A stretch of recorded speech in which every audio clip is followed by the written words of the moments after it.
নমস্কার, আমি প্রতিম বোস। পশ্চিমবঙ্গে ফেজ 1 নির্বাচন নিয়ে, নির্বাচনের পরে পুরো রাজনৈতিক মহলে একচোট সবাই ধন্দে আছে, মুখে যে যাই বলুক। প্রথমে আসি কি ঘটেছে, যেটা এই প্রথমবার আমরা সকলে জানতাম পশ্চিমবঙ্গে যে যাদের কাছে মুসলমান ভোট আছে, ভোট ব্যাংকে অ্যাক্সেস আছে যাদের, তারাই ইলেকশন জেতে। 2011 সালে তৃণমূল যখন জিতেছিল, এই মুসলমান ভোট ব্যাংকের অ্যাক্সেসের ওপর জিতেছে। তার আগে যখন বামের, ধরুন 90-এর দশক থেকে পরপর অন্তত 3-4টে নির্বাচন এর উপর জিতেছে। এটা হলো এক। দ্বিতীয় আরেকটা ফ্যাক্টর ছিল নির্বাচন জেতার রুলিং পার্টির জন্য, সেটা হচ্ছে রিগিং। এটা আমরা জানি। এই রিগিংটা সবসময় তো কাজ করেনি, অবশ্যই কাজ করেনি, 2011 সালে কাজ করেনি। কিন্তু কারণ আর কিছুই নয়, যে অর্গানাইজেশন দিয়ে রিগিংটা হতো সেটা উইক হয়ে গেছিল 2011 সালে। তো আমরা 2021 সালে একটা পরিবর্তনের কথা শুনেছিলাম, সেটা হয়নি। এবং পরবর্তীতে দেখা গেছে 21 এবং 24 এর ভেতর একটা ম্যাসিভ ভোটার অ্যাডিশন হয়েছিল। ভোটার অ্যাডিশন হওয়ার কি সুফল পেয়েছিল তৃণমূল, সেটা বোঝা যায় যখন আমরা ডিলিশনটা দেখলাম। ভাবাই যায় না যে 58 লাখ শুধু ডেড, শিফটেড ভোটার ছিল, যাদের পাওয়া যায়নি। আর বাকি, যেটা নিয়ে খুব লাফালাফি হচ্ছে, 27 লাখ, সেটার মধ্যে আমি যদি ভুল ধরে নেই, ভুল হবেই যে কোনো কাজে, তাহলে 10% হতে পারে, ধরুন 3 লাখ ভুলভাবে বাদ গেছে। বাকি 25 লাখ কিংবা 24 লাখ, এই ভোটারগুলো কিন্তু সন্দেহজনক ভোটার। কতটা সন্দেহজনক? আজকেই বাংলাদেশে আমার এক বন্ধুর সঙ্গে কথা হচ্ছিল, সাংবাদিক বন্ধু। সে বলল তার চেনা দুজন অনেক কাঠখড় পুড়িয়ে, এখন ভিসা পাওয়া এখন একটু বেড়েছে, কিন্তু তবু তো আগের মতো ভিসা নেই, মেডিকেল ভিসা ইত্যাদি, তারা মেডিকেল ভিসা ফিসা জোগাড় করে ভারতে চলে এসছে পশ্চিমবঙ্গে ভোটটা দেবে বলে। এরা বাংলাদেশি। কেন ভোট না দিলে যদি ভোটাধিকারটা চলে যায়? বা আপনি ভাবুন কত লোক বাংলাদেশের সিটিজেন পশ্চিমবঙ্গের সিটিজেন হয়ে বসে আছে। সুতরাং যে গালগল্প চলছে, বেশ কিছু লোক বলার চেষ্টা করছে, তার মধ্যে কিছু প্রাক্তন ব্যুরোক্র্যাট, সাংবাদিক ইত্যাদি, যে এভাবে কি হচ্ছে, এটা সত্যি নয়, এই মানুষগুলো রয়েছে বৈধ ভোটার। একেবারে গুল গল্প। সেটা ওনারা নিজেরাও জানেন। তো এই বৈধ ভোটার কোট আনকোট, তাদের সুবিধেটা সবসময় রুলিং পার্টি পায়। পশ্চিমবঙ্গ নিয়ে আমার আর বেশি বলার দরকার নেই, আপনারা সবাই থাকেন, আপনারা সবাই জানেন এখানে কি কি ঘটে। সুতরাং এ নিয়ে বলার কিছু দরকার নেই। তো 21-এ ভয়ঙ্কর হাওয়া সত্ত্বেও কিন্তু, বেশ হাওয়া ছিল তৃণমূলের বিরুদ্ধে, তা সত্ত্বেও বিজেপি হেরে গেল এবং ভোট শেয়ার বেড়ে গেল তৃণমূলের। আজকেই সকালে দেখছিলাম এক সাংবাদিক, যিনি এককালে বিজেপিতে ছিলেন, এখন তৃণমূলে গেছেন, তো প্রাক্তন সাংবাদিক, তিনি বলার চেষ্টা করছিলেন যে ভোট শেয়ার বেড়ে গেলেই, ভোট পোলিং রেট বেড়ে গেলে, এবং 21 সালে পোলিং রেট বেড়ে গিয়েছিল, 82% হয়েছিল, এবং তাহলে তার বেনিফিট পাবে হচ্ছে পশ্চিমবঙ্গে মমতা ব্যানার্জি। একদম ভুয়ো কথা। পোলিং রেট যেটা বেড়েছিল, সেটা ফলস ভোটিং বেড়েছিল, ফলস ভোটিং এ বেড়েছিল, যেটা এখন আমরা বুঝতে পারছি এবছর যখন সব নাম বাদ গেছে এবং যখন দেখা গেছে যে এত অ্যাডিশনস হয়েছিল। তো যাই হোক, অন্যের চর্চা করে লাভ নেই। কিন্তু এই যেটা ঘটেছে সেটা অদ্ভুত ঘটনা ঘটেছে। আমরা সবসময় বলতাম হিন্দুরা ভোট দেয় না, হিন্দুরা ভোট দেয় না, বড় বড় কথা বলে, শহুরে লোকেদের বলতাম। এবং আমরা জানি যে মুসলমানেরা ঢেলে ভোট দেয়। আপনি যদি 2021, 2024 মালদা, মুর্শিদাবাদ, দিনাজপুর, কুচবিহার অঞ্চলের পোলিং রেট দেখেন, এগুলো সব 90-এর কাছে ছিল। আর অনেক বুথে 99% পোলিং। এখন এই পোলিং ঠিকভাবে হয়েছে, ভুলভাবে হয়েছে, ফেক পড়েছে, যাই পড়ুক, কিন্তু ভোটগুলো পড়ে গেছে, যা ভোটার ছিল তার ভোট পড়ে গেছে। একটা ডেটা বলা হয় যে মুসলমান ভোটের নাকি 75% তৃণমূল পায়।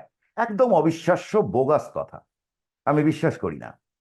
মুসলমান ভোট কংগ্রেস আর সিপিএম এর কাছে ছিল একটা সময়, কিন্তু 21-এর পর আর নেই। যদি থাকতো তাহলে দুজনে এত বড় বড় দুটো জিরো করতো না।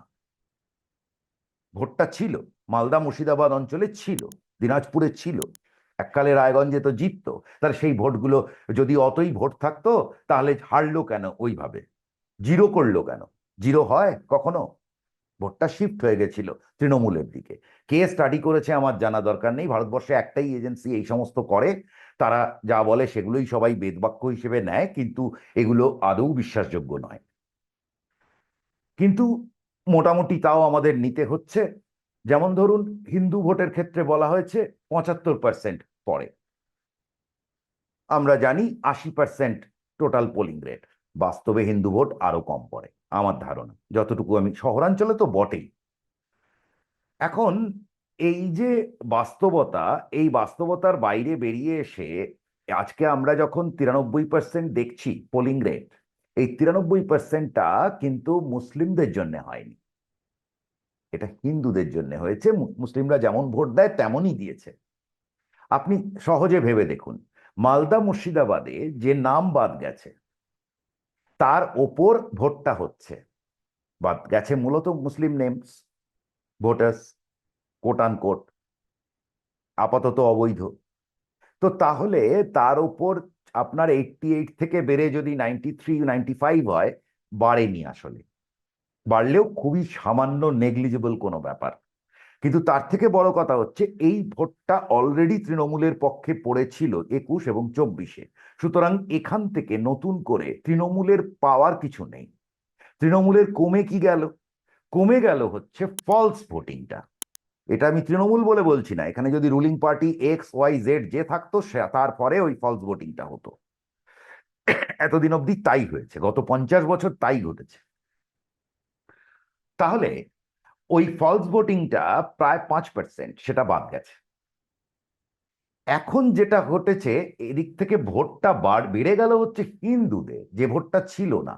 এটা বোঝা যাচ্ছে, আপনি বাঁকুড়ার পোলিং রেট, পুরুলিয়ার পোলিং রেট, মুর্শিদাবাদের পোলিং রেট, দক্ষিণ দিনাজপুরের পোলিং রেট, কুচবিহারের পোলিং রেট, সব সমান হয়ে গেছে।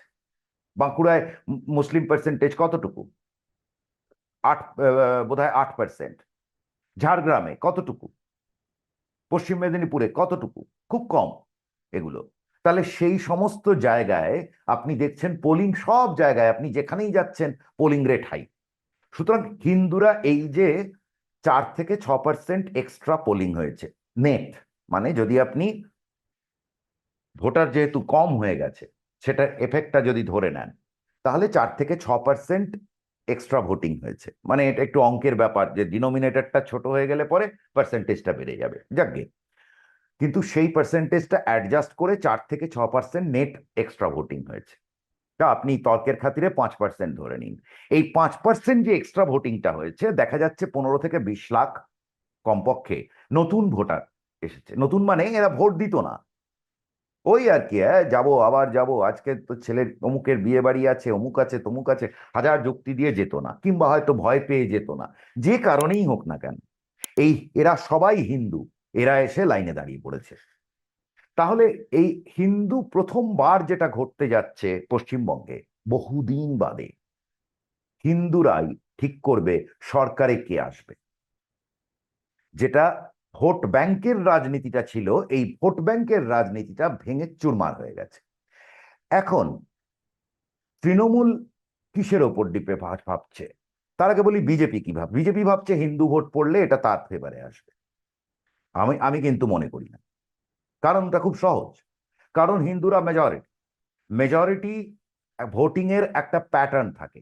ইভেন যদি আপনি এই 21-21-এর আগে অব্দি, 21-এও কিছুটা দেখা গিয়েছিল, যদি আপনি 19 যদি দেখেন, দেখবেন যে মালদা মুর্শিদাবাদ, কিন্তু বিশেষত মালদা যেখানে মেজরিটি, তারা অন্যভাবে ভোট করেছে।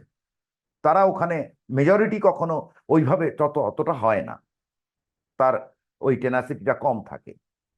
তো সেই জায়গার থেকে কিন্তু এটা বলতেও, এটা নিয়ে কোনো সন্দেহ নেই যে একটা পশ্চিমবঙ্গে একটা সত্যি কথা হচ্ছে, কোনোদিন লেফট ফ্রন্ট জেতেনি, কোনোদিন টিএমসি জেতেনি।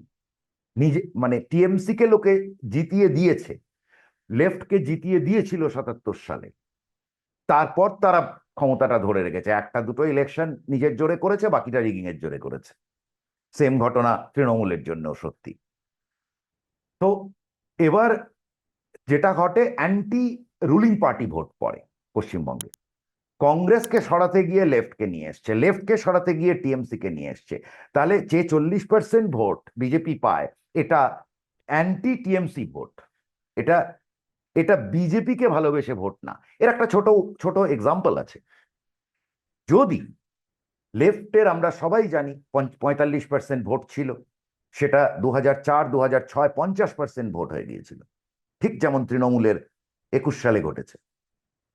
48% ভোট হয়ে গেছিল 21 সালে।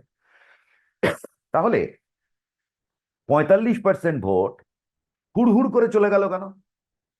যদি এই ভোটটা কোনো রাজনৈতিক দর্শন তার জন্যে ভোট হতো, তাহলে সেটা হুড় করে চলে গিয়ে 45 থেকে 2 হয়ে যায় কি করে, 2% হয়ে যায় কি করে? হয় না তো। সুতরাং এই ভোটটা পশ্চিমবঙ্গে সবসময় অ্যান্টি এস্টাবলিশমেন্ট ভোট এসেছে।